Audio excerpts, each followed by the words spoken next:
Hello and welcome to Chocolate Cover Game. I'm Tim. And I'm Doug. And this is the monthly melt of October's 2021 Crowdsourcing. segment. Or crowdfunding. Or buying lots of new games. Yep. I like to kick funding when I did our first outtake. Yes.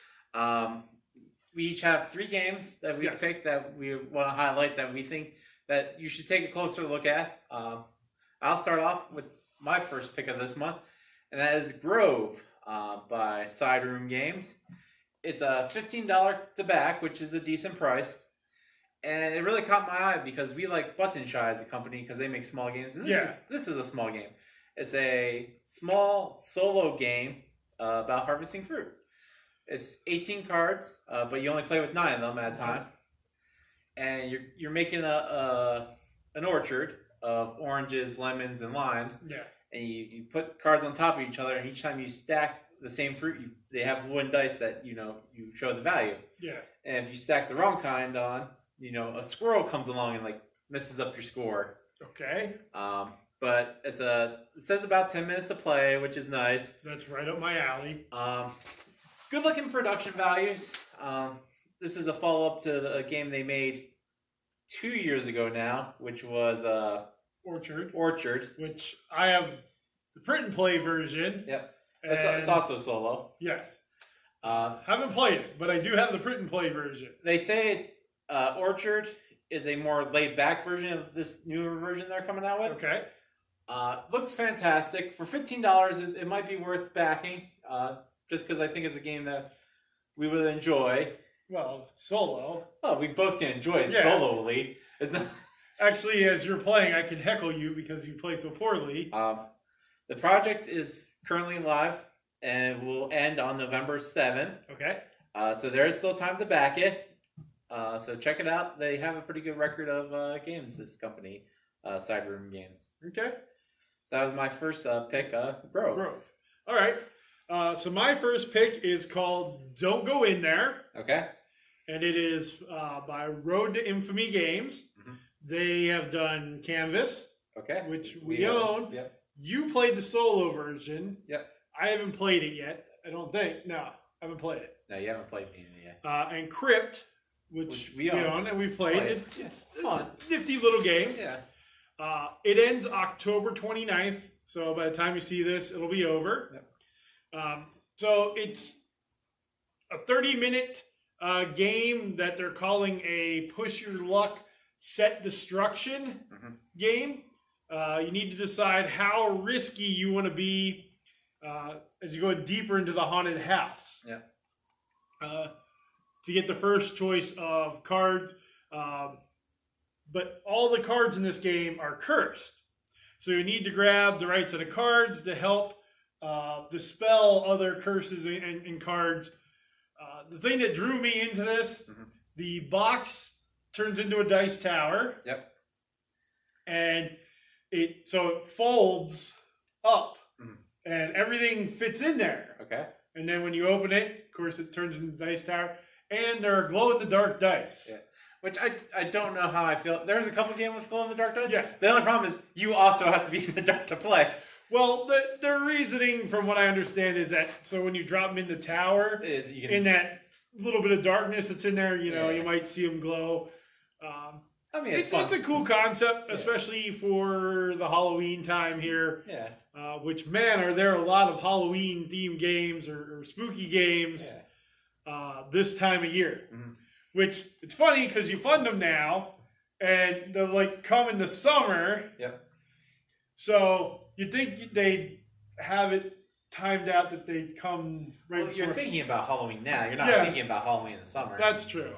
So how much is it to back Don't Go In There? Don't Go In There. And I actually came prepared this month with my tablet so I can look things up. Okay. Instead of just looking them up off my phone. A bigger version of a phone. Yes. And why won't it tell me? Because it's already gone to late pledge. So it's finished as the time we when I'm recording this. So now you know the date we recorded this. But anyways, the U.S. pledge was $25. That's not bad. And like you said, they have late pledge open. So there is late pledge. So the pledge, it's $25. You get the retail edition. There was a limited edition for $35, which had limited edition curse cards and all the unlocked stretch goals. So, I just thought it looked cool. I think the dice look cool. They have like those, like a jack-o'-lantern look, or ghost look. You know, just unique. And I thought it was pretty cool. And for $25, again, not very expensive, and it fills that that time frame of game I like. Yeah. So that's Don't Go In There by Road to Infamy. Ends October 29th. So let us know if you back that. My next game is currently on Kickstarter. It's doing fairly decent. They just passed 1.5 million recently, so. Did you back this? Not yet. Okay. I'm probably waiting for like the last day to back it, like I normally do. Yeah. I mean, it doesn't make it different when you back it, but I'm one of those people that just wait for the last day, and that's Marvel's Dice Throne through Roxley Game and the Op, and it's $84. It comes with 8 characters. See if I can remember the characters off the top of my head. It's Spider-Man, Doctor Strange, Black Panther, Miss Marvel, Thor, Black Widow, Loki, and other. Did you say Doctor Strange? I did. I'm going through the thing in my head. You think I would remember? There's only 8. I think I could remember 8 people. I won't say anybody because it'll probably be a DC guy. Superman, obviously. Yep. I'll tell you here in a second. Keep talking about it. Okay. If you've ever played Dice Throne, it's the same mechanics. Scarlet Witch. I was so close. I was trying to think of recent movies or TV shows because that's, I think, how they picked. But it's clearly a game that you can mix and match with the first 2 seasons or play in its own set. They didn't say you couldn't play it in Dice Tower Adventures because, you know, you use the other sets in it, so I'm assuming you could use one of these characters in Dice Tower Adventures. Be weird. So, just looking at this, there's a limited edition battle chest. Yes. Is that just like what the other ones have? That's what season 2 game tray thing. That's what season 2 came in, and it's because it's not going to be sold in stores. It's going to be through their site. Okay. But for the Kickstarter, like the limited edition will just be numbered. Okay. So whatever the final count seems to be will be out of that. Custom colored vac trays to match each hero's dice color. Yeah. So instead of just all being black. Yeah. I mean, it's a little fancier. It has nothing to the game. Just fancy.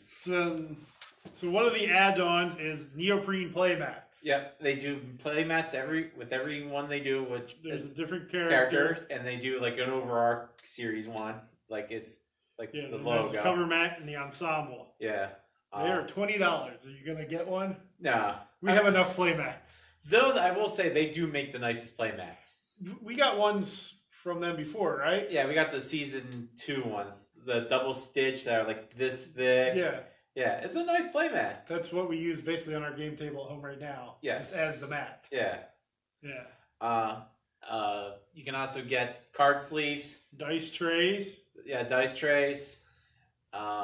If you back it now, the one token for the Thor character, instead of just being cardboard, is zinc, I believe. Yes. Which everybody loves zinc. That's what The Simpsons taught me. I don't want to live in a world without zinc. Okay there, Troy McClure. It was a good life lesson. And yeah, it's the Thor Hammer, the Modular Mariner. Is that what it is? Yeah. But this project is live until November 15th. It has funded easily. Yeah. I mean, they're asking for 100,000. You know, they've smashed it well over that. And Dice Throne is just... It's a great game. It's an awesome game. It's in my top 5. Yeah. And if you know a person that loves the Marvel properties, but it's not big into games, like board games, this might be the game that would get them into it. Because it's easy to learn, it's fun, it's a 2-player game. And if they like Yahtzee, this is Battle Yahtzee. Yeah, right now, as of the time of recording this, they have 12,034 backers. $1,266,767. There's still 16 days to go. So if you're thinking about backing this, you don't have to worry. It will be. It will fun. Man, they always do great quality. Everything Roxley has put out has been top tier production, I will say. So I've watched a couple videos on breaking down each character for this. Yes. Okay. The one, there's a channel out there, and I don't know, I guess we can say other channels. Oh yeah, I have nothing against other channels. It's Man vs. Meeple. Okay. I thought you were going to say Quackalope because they've been doing stuff with this. No, Man vs. Meeple has broken down each character. And man, oh man, there are some crazy things. Captain Marvel looks like the one I'll be playing with quite a bit. See, the fun thing is now you can have them versus like random gunslinger. Which the gunslinger is my favorite character to play with. Yeah. Because it's easy, but I always forget to do the reload. But yeah, that was my second crowdfunding of this month. Marvel Dice Throne by Roxley Games, $84. Go back it. They need your help. Is that what it is? $84? $84. Yeah, I wrote that down. Okay. So my second game is Steam Up, A Feast of Dim Sum. Dim Sum, yep. And that's by Hot Banana Games. Okay. This is their first game that they have crowdsourced. I actually don't know if they've done any other things. Well, if it's their, yeah, I guess they could have done stuff before crowdsourcing. I should have probably looked that up. Crowdsourcing. And it ends on November 10th. Okay. And I'm just looking up to see if they have done anything else.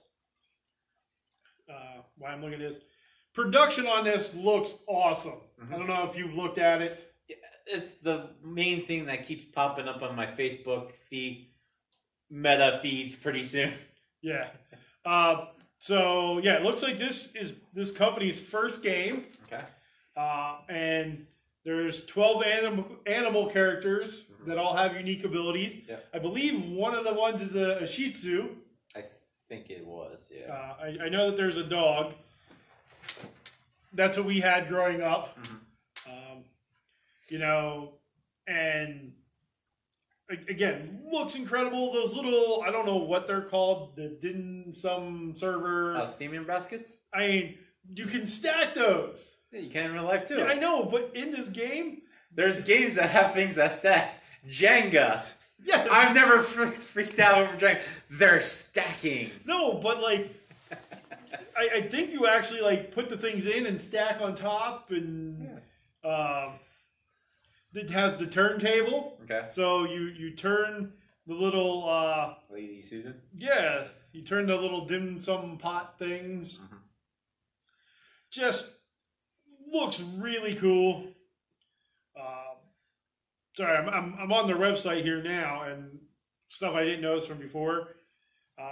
So the looks like the two ladies that created this game have a direct cultural experience with that. So they know what they're talking about. Now I just want to go to Chinatown with you and order dim sum. You'd be like, it's stacked.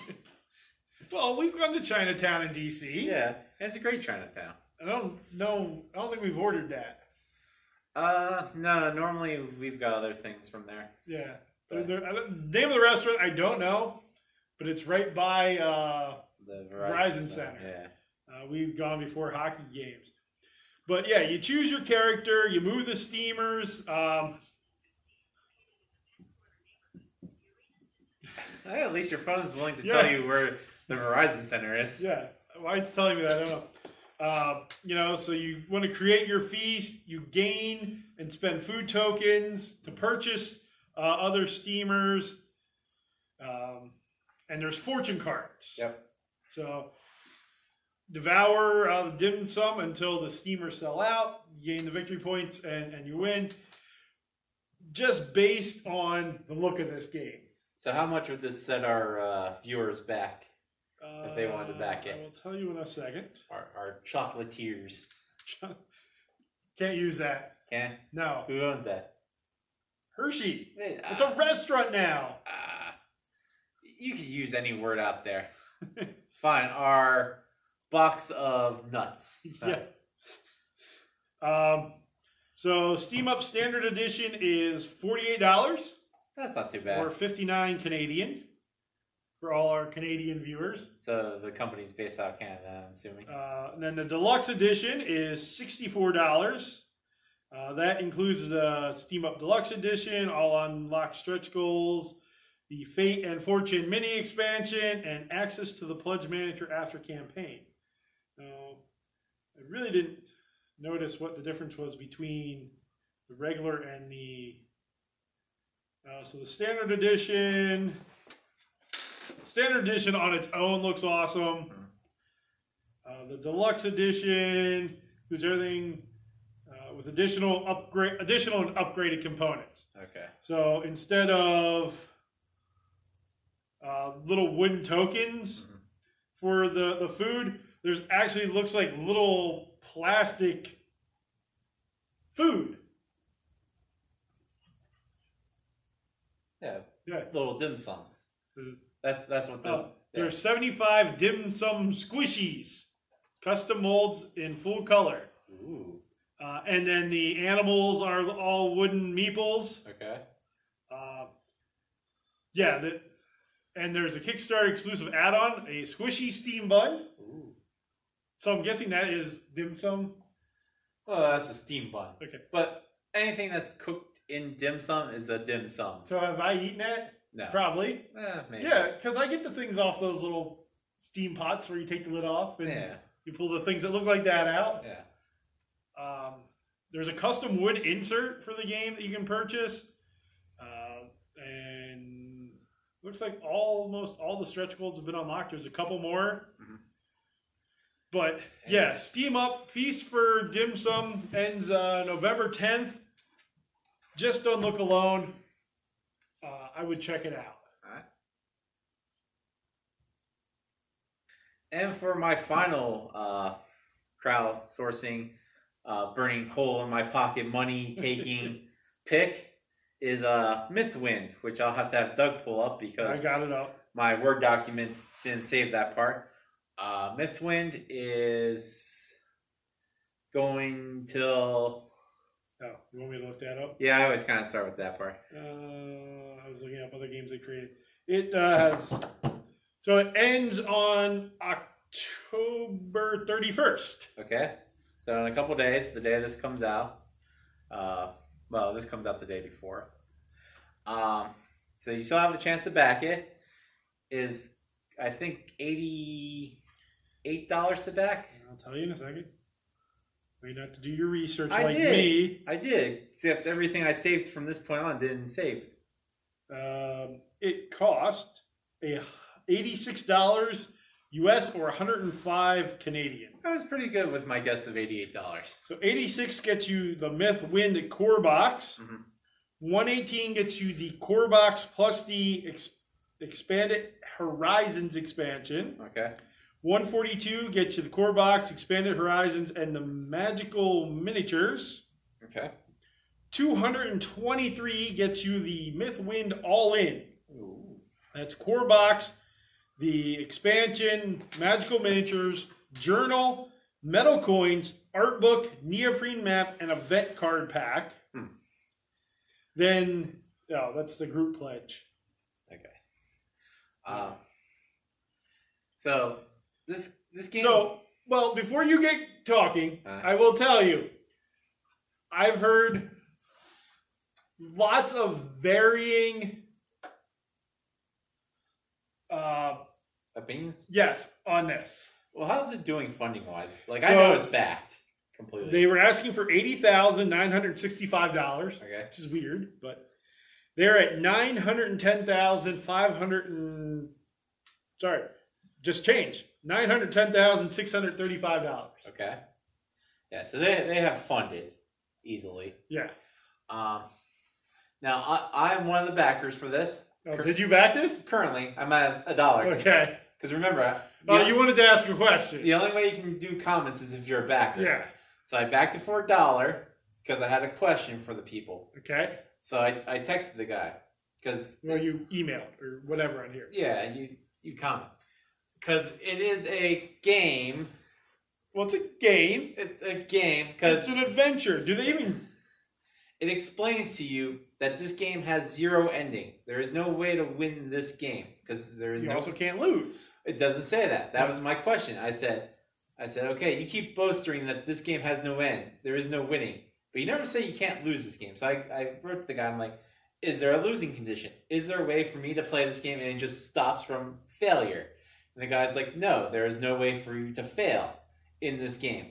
So my thought is, this cannot be a game. If there is no losing and there is no winning, it is not a game. It's a board game experience. This is what I call lazy rulebook writing. They're like, we have a concept, and here's our core, but we can't figure out a way to end it or a way for it to end you. Yeah, but so the bigger thing that I've heard why people like this is because they can just explore in this game. And you do like it comes different goals, and you try to accomplish things. Yeah. So theoretically, the game can end. You're like, okay, when I accomplish this, I want it to end for that session. So this seems like a RPG board game without winning or losing. Sort of, because it comes with a main board, which is the village. Yeah. And then it comes with characters, and each character is asymmetrical with their own boards that do their own things. And you're playing, and your village will change. And at some point, you'll stop for the game, and you're like, I'm done playing because I'm just bored now because there's no ending, so I'm put everything away. Like, it closes, so it saves your progress. Yeah. And then next time you start, you're like, okay, you pull it up, and like, okay, I'm going to be playing with this character now. And the thing changes, and you're like, I play till I'm bored. Yeah. And you're like, I am done now because I am bored. And you never want a game to end just because you're like, I am bored. Well, you don't necessarily don't play until you're bored. Well, you're not going to play until you're fun. You're like, I'm having so much fun. Let's put it away. Well, no, but like, you can, I guess there's goals you try to reach. There are and things you try to accomplish. There's each game is supposed to be a season. Yeah. And you work towards the season. And the guy explained to me when I said, is there no losing? He's like, there's things in here that makes each season tougher.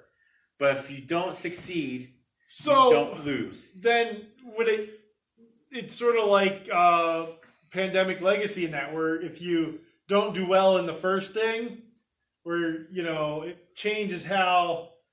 Yes, but see, with Pandemic Legacy, there's a winning condition and there's losing. But here, if you don't do the goal or you fail getting the goal done, it makes the game different after that, right? So it's not a legacy game, but it changes what happens. Not like how it was explained is, if I don't achieve my thing for that season, the season just moves on. I just didn't achieve what I wanted to do. So, like, let's say I want to pay my taxes, and the government wants me to pay my taxes. And like say I failed to pay them, and they're like, you'll get it next time. They won't do that, but that's essentially what this game is like. Well, you didn't succeed, but you tried. Well, so this is more like a storytelling or a story adventure game. I don't know, because it doesn't seem because it has the mechanics of a game, but it doesn't have like a story based thing. So I can tell you in what I've saw of this and what I've heard other people say is, I'm okay with there not being a win-loss condition. Mm-hmm. Because, if I know we're going to play to this goal, and I get there, in my head I can think if we accomplish that goal, that's the win. Yeah, but now you're putting on the people playing it, like, you figure out if you win or lost, not us. Well, if you don't achieve the goal, you technically didn't win that goal. Or that stage. So you lost. That stage. But you... because the game keeps going on, right? Yeah, because they never sat down to figure out when should this game end. These people came up with the concept. And it's a good concept. Well, I would almost have to guess at some point when you run out of goals. They claim it never ends. If I buy this, I could play this every day for a half hour, and it should never end this game. Yeah, but when you run out of goals, what do you do? I don't know. It just continues. There is zero end to this game. You should be able to play this game every day. Not every game has to have a winner and a loser. No, but they're claiming there's going to be ties. Yeah. I bought this game. How do you win and lose? You don't. This game is a perpetual tie. I know. What do you think of the artwork on it? Oh, the artwork's lovely. I've heard a lot of people compare it to Everdale. I don't think it's that lovely. It's nice, though. The artwork's nice. The production looks great. Everything about this looks like a game I would enjoy.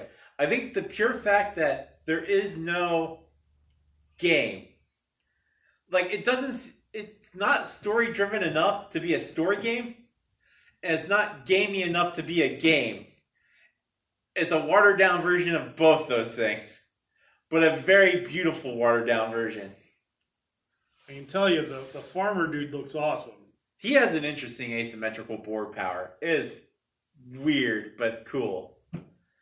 It is a game that I would play. If I would back this and I would play it, I guarantee you I'd come on this channel and be like, I love this game.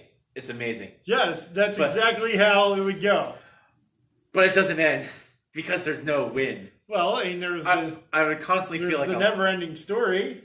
Yeah, there's the song that never ends. Yeah. Well, the never-ending story ended after the third movie because it was terrible. And the never-ending song is a great song, and it should never end. And so maybe this song goes on and on. Now, my question is, could this be in a game library for, like the Dice Tower when they do their shows? Because at that point... At a convention? Yeah. Yes. Because at that point, do you reset everything? Or do you just pick it up from wherever somebody else played it and you're like... I think it would have to be reset. You think they would reset it? Yeah. You'd have to. I mean, because, the conventions we've been to, there's no legacy games in the libraries that I've noticed. So you would not consider this a legacy then? Maybe it's a sort of a legacy style-ish game. It doesn't fit. It's like that toy when you're young where you're putting the shapes into the ball. And it doesn't quite fit any of the shapes. Well, you're supposed to get the one that fits in there. So if you try to put the round peg in the square hole, I know that was you when you were little. You just kept slamming. It's like there's 4 shapes, but they give us a 5th shape that this game is, and it doesn't quite fit in any of them. Well, it has all the looks of those shapes, but not quite the shape. I don't know, for what, $120? That's a lot to ask for a game that I know. Well, no, it was 86. Was it 86? That's for the that's the core one, 86. 118 was with the expansion. Expansion, yeah. Which I don't know why you would need an expansion. It gives you more horizons to travel, and I mean, who doesn't want to see what's beyond the horizon? Yep. I think Is that what one of the songs is that we know? Talks about Beyond the Horizon. Oh, yeah. From the Ren Fair. Yes. Yeah. Which leads into the next game. Okay. Oh, did we say when this one ends? I don't know. It ends October 31st? Yeah. Okay. Yeah. So it ends the end of the month. Well, it's not either of these two. Yeah, I know. I was waiting to see if you were done. Yeah. Okay. So, Beyond the Horizon. I'm done with my rant. Leads into my third game, which is Bardwood Grove. Okay. By Final Frontier, and I don't know how to type because it's not what I have listed on my paper. Final Frontier Games, which did Robin Hood and the Merry Men. Mm-hmm. Which I've heard good things about. And Merchant's Cove. Which I've heard a mixed bag about. Yeah, I've heard people that don't like it, and then I've heard guys that love it. Mm-hmm. It ends November 3rd. And really what drove me to this game was it being Bardwood Grove. Just the name? The name brought me to the game. Okay. because there's an act at the Renaissance Fair that we go to called Two Bard Party, and I really enjoy their music. So when I saw Bardwood Grove and a song about bards just singing and having a good time, I was like, I've got to check this out. I think it looks cool. Okay. And like I said, it goes off November 3rd. It has funded. Okay. I believe, yes. Yeah, I believe it has funded. Okay. And the base pledge, if my tablet, it's got to be $80. No, the base pledge.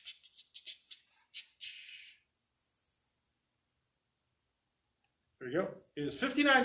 That's close. That gets you the standard edition, the Kickstarter exclusive pack, and all the stretch goals.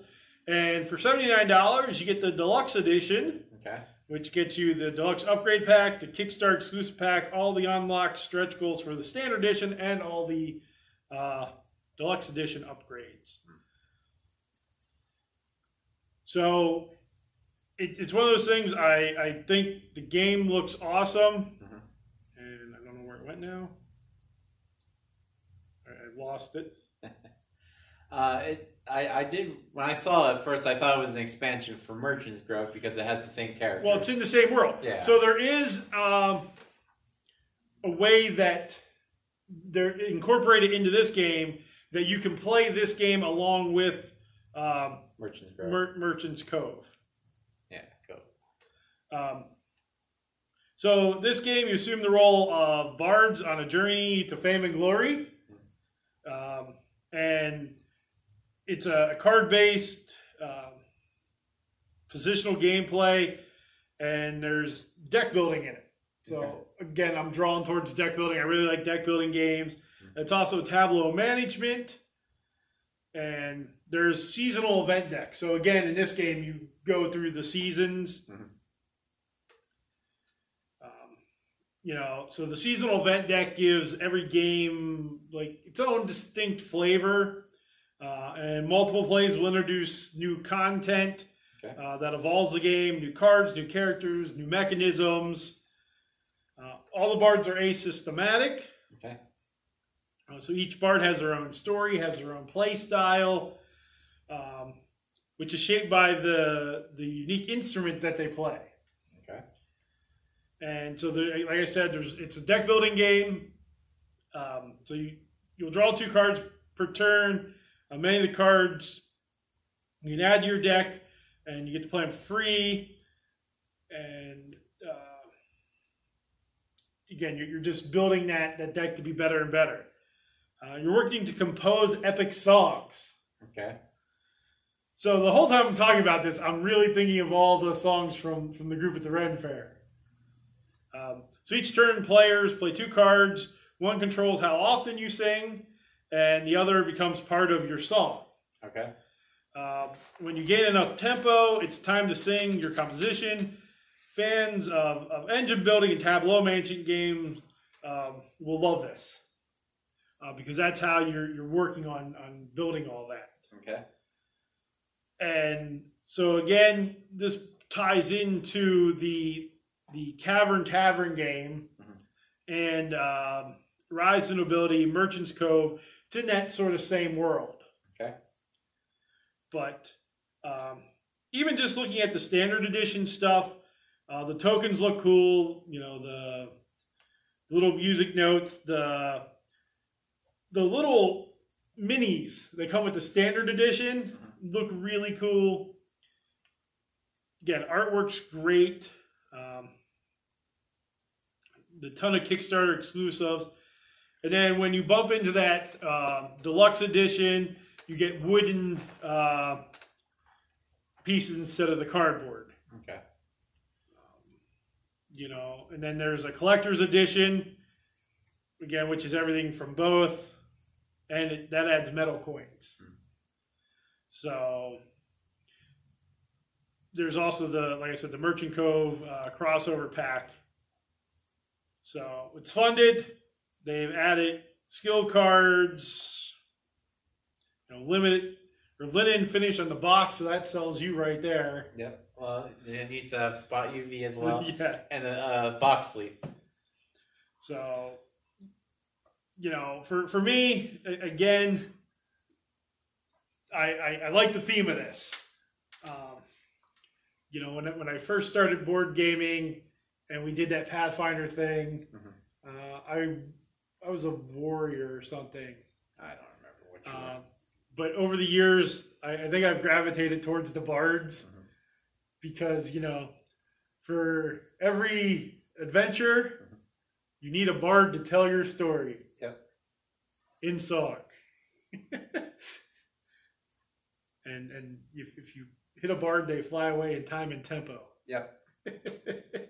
All that comes from the Ren Fair, and that is what sold me on this game. Was just and it looks cool. Yeah. And that's the thing. The art, I like the artwork. Looks cool. It's got some deck building, and again, you're playing through those seasons. So again, Bardwood Grove ends November 3rd. Yep. So check that out. Let us know in the comments what you're backing. Yep. If you backed any of these games, what you think of the ones that we picked. Did we pick good ones? Did we pick any terrible ones? Is Tim wrong in his thinking of Mythwind? No, I'm 100% right on this one. Let us know what you think of Mythwind, and there are no ending game, not game. No ending experience. Yeah, no game ending mechanic. Yeah. Let us know what you think of that. Do hit the like button, hit the subscribe button, ring the bell. Check us out on Instagram. Yep. Share the videos, it really helps. Yep. Check out the rest of the videos from this monthly melt, or wait till the whole video comes out in one massive video. And put it on in the background while you're doing dishes or something. Yep. With that, thank you for watching. Stay sweet.